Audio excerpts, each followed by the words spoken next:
Hello guys, welcome to Pronouncist, your pronunciation guide. Today we will learn how to pronounce the word shown on the screen, gauge.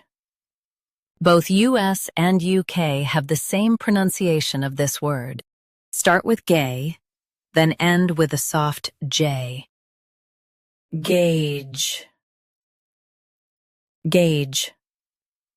Start with gay, then end with a soft J. Gauge. Now read the syllables shown on the screen naturally. Gauge.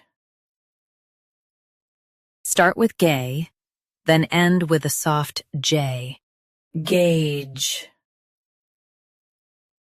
Practice repeatedly and you'll soon be able to say this word perfectly. The best way to practice is to repeat the syllable multiple times.